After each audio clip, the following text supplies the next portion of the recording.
Muncul sosok yang diam-diam menempuh ribuan kilometer seorang diri, bukan untuk liburan, bukan untuk konten, tapi untuk menyelamatkan nyawa di ujung Sumatera. Namanya Agam Rinjani, pemandu wisata paling tersohor di Indonesia. Kini berubah menjadi relawan kemanusiaan yang mengendarai mobil tangguh baik BJ40 Plus dari Bogor, menembus jalanan panas, hujan deras, dan medan terjal, hanya demi membawa toilet darurat, alat sanitasi, pakaian, dan makanan bagi korban banjir bandang di Aceh Tamiang.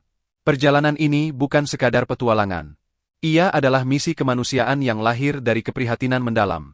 Saat Agam masih berada di Brazil, ia melihat berita tentang banjir bandang yang meluluhlantakan Aceh. Tanpa pikir panjang, ia memutuskan pulang ke Indonesia. Begitu sampai, di tengah jeda antara satu pekerjaan dan lainnya, ia melihat peluang. Waktu kosong, mobil mumpuni, dan hati yang tak bisa diam. Sebagai brand ambasador baik, Agam tak memanfaatkan mobilnya untuk pamer atau jalan-jalan santai. Ia justru memodifikasinya. Memperkuat atap untuk menampung lebih banyak logistik, memasang lampu sorot untuk menerobos badai malam, dan menyulap bagasi menjadi gudang berjalan berisi bantuan darurat. Lalu, ia berangkat, sendirian, melintasi Lampung, Sumatera Selatan, Riau, Sumatera Utara, hingga tiba di Medan, hanya untuk beristirahat sejenak sebelum melanjutkan perjalanan terakhir ke Aceh. Yang membuat aksinya begitu luar biasa bukan hanya jaraknya, tapi fokus pada kebutuhan yang sering diabaikan. Sanitasi dan kesehatan pasca bencana.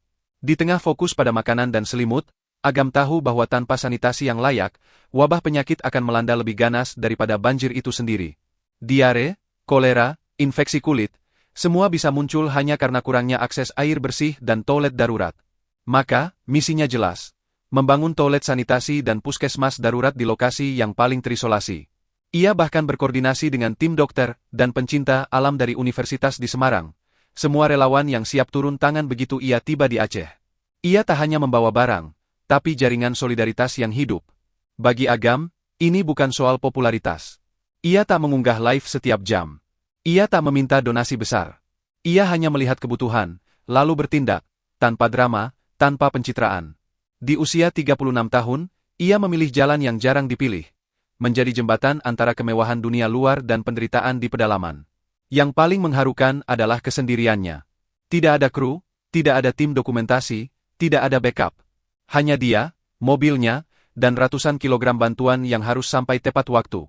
Di malam hari, ia beristirahat di pinggir jalan. Di siang hari, ia menyetir melalui jalan yang rusak, kadang tanpa sinyal, kadang tanpa pom bensin.